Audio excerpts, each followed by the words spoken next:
राजस्थान के जैसलमेर निवासी जलालुद्दीन भी उपराष्ट्रपति का चुनाव लड़ेंगे। उन्होंने 11 अगस्त को उपराष्ट्रपति चुनाव के लिए नामांकन दाखिल किया है। जलालुद्दीन अब तक कई चुनाव लड़ चुके हैं। उन्होंने छात्र संघ, वार्ड पंच, विधायक और सांसद समेत कई और भी चुनाव लड़े हैं। उन्होंने अब सीधे उपराष्ट्रपति चुनाव में अपनी ताल ठोक दी है। बता दें कि जलालुद्दीन जैसलमेर के भावुका गांव के निवासी है। उपराष्ट्रपति पद के लिए नामांकन भरने के बाद जलालुद्दीन ने क्या कुछ कहा, सुनिए। मैं एक विद्यार्थी हूँ हरदेव जोशी जन संस्था विद्यालय जयपुर में, जो अभी मैं फाइनल ईयर का स्टूडेंट हूँ। और अभी जो महामहिम का जो पद खाली हुआ था, उसके बाद से मुझे उपराष्ट्रपति के पद को लेकर बहुत ही इच्छा हो रही थी कि मैं भी वहाँ क्या फॉर्म भर सकता हूँ। तो मेरे कई पत्रकार साथी थे, तो उन्होंने मुझे बताया कि जलालुद्दीन आप फॉर्म भर सकते हो, आप जाओ, हम आपकी मदद करेंगे पूरी। तो मेरे तमाम जो पत्रकार साथी थे विश्वविद्यालय के, उन्होंने मुझे मोटिवेट किया और वहाँ तक मेरे साथ भी कई कई कई पत्रकार साथी मेरे वहाँ दिल्ली में साथ गए, जिन्होंने मुझे फॉर्म भरवाने में मदद की। और मैं जब राज्यसभा जो पार्लियामेंट हाउस है उसके अंदर मैं गया, तो मुझे कई मुसीबतों का सामना करना पड़ा।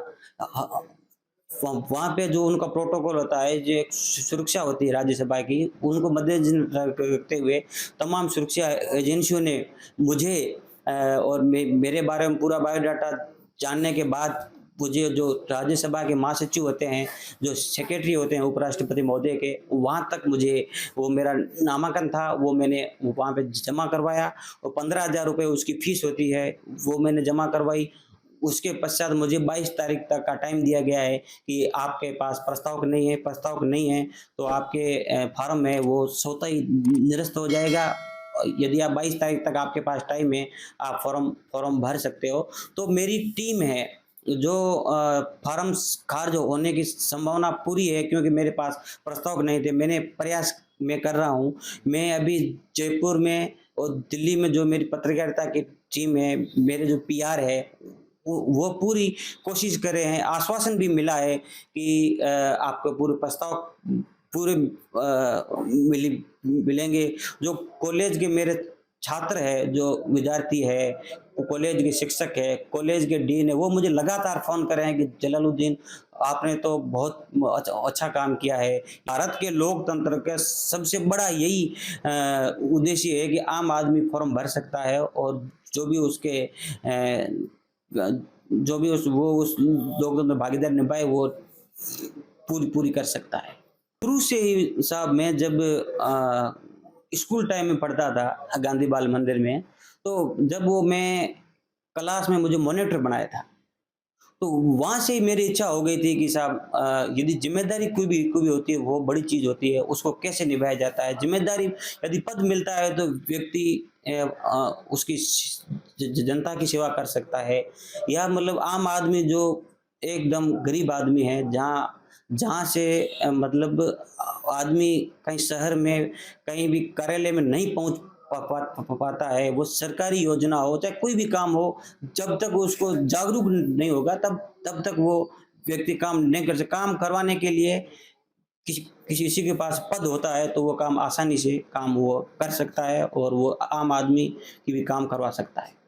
आप किस पार्टी से फॉर्म भरना चाह रहे हैं? कोई आपको किसी पार्टी ने श्योर किया है या आपकी भावनाएं किसकी तरफ है? अभी तक मैंने साहब कोई राष्ट्रीय पार्टी से मैंने संपर्क किया नहीं है, और मेरी टीम है जो कार्य कर रही है। मैंने कई सांसदों को संपर्क किया है, उन्होंने कहा है कि आप चुनाव लड़ रहे हो, जीत जाओगे। मैंने कहा सर, फॉर्म जीतना हारना ये कोई बड़ी बात नहीं है, सबसे पार्टिसिपेट करना है। सबसे बड़ा जो भारत का पद होता है सेकंड नंबर का, वो उपराष्ट्रपति का है। उसमें दावेदारी करना मुझे एक बहुत बड़ा गर्व महसूस हो रहा है कि मैं हिंदुस्तान के 2 नंबर नागरिक बनने जा रहा हूँ। किस तरफ होता है? देखो, देश के जो आज के हमारे जो हमारे आज के लोकप्रिय और हमारे प्रधानमंत्री श्रीमान नरेंद्र मोदी जी है, उसको मैं फॉलो करता हूँ कि आज वो बहुत ही अच्छे जो मतलब हिंदुस्तान में जो उनकी जो प्रशासनिक है, उनके जो काम है, उनको सब धर्मों को लेके जो चलना है, वो मतलब मैं उनसे बहुत प्रभावित हूँ कि आज 3 बार कंटिन्यू भारत का प्रधानमंत्री जब बनता है, तो उसमें कोई न कोई उसमें कोई जब उनमें कुछ न कुछ रूप है, जब पूरे वर्ल्ड में जा करके वो मोदी मोदी हो रहा है, ये वर्ल्ड में उसकी पहचान एक अच्छे शासक के रूप में है, तो मैं उनको बहुत ही फॉलो करता हूँ क्योंकि भारत के प्रधानमंत्री ने पूरी दुनिया में हमारे भारत देश का नाम रोशन किया है। तो मैं भारत के प्रधानमंत्री को बहुत ज़्यादा फॉलो करता हूँ। वो मतलब युवाओं का विशेष ध्यान रखते हैं, उनकी मन की बात को मैं हमेशा ही सुनता था। मैं कल मैं 12 बजे जब यहाँ जैसलमेर पहुँचा था ट्रेन के माध्यम से, तो मुझे कई लोग रेलवे प्लेटफ़ॉर्म पर मेरे से मिलने आए, जो मेरे साथी थे, मेरे चाहने वाले थे, मेरे रिश्तेदार थे, मित्र थे, सभी ने मुझे कहा कि यार बहुत गर्व हो रहा है कि आप उपराष्ट्रपति का आपने फ़ॉर्म भरा है। ये हम मान नहीं सकते, आप वहाँ पहुँचे कैसे? तो मैंने उनको पूरी वो बताई कि भाई भारत का लोकतंत्र है, उसमें कोई भी आदमी है, वो भारत के लोकतंत्र में नागरिक ही राजा होता है।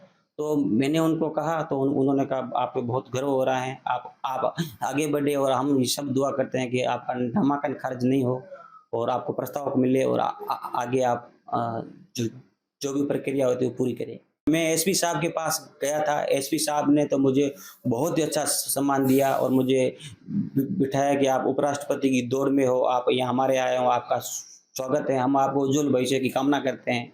उन्हें मैं बधाई दी कि शुभकामनाएं आपको कि आप इस बड़े महामहिम पोस्ट की ओर दौड़ में हो, आपको शुभकामनाएं। एसपी साहब ने बहुत अच्छा संपर्क और मुझे पुलिस प्रोटेक्शन के लिए भी कहा, लेकिन मेरे को जरूरत नहीं थी, इसलिए मैंने कहा, मैंने मांग भी नहीं की। आपने पहले कहाँ फॉर्म भरे और इस फॉर्म भरने का शुल्क आपने किसने चुकाया?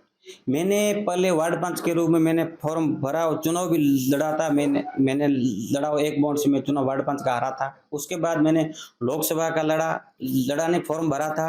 विधानसभा का छात्र संघ में मैंने कॉलेज में जयपुर जाके मैंने वहाँ पे भी मतलब दावेदारी की और मेरे जो शुल्क 15,000 लगता था वो मेरे कॉलेज के तमाम साथी थे, उन्होंने मुझे उस शुल्क के रूप में पैसे उन्होंने दिए थे जो मैंने जमा करवाए।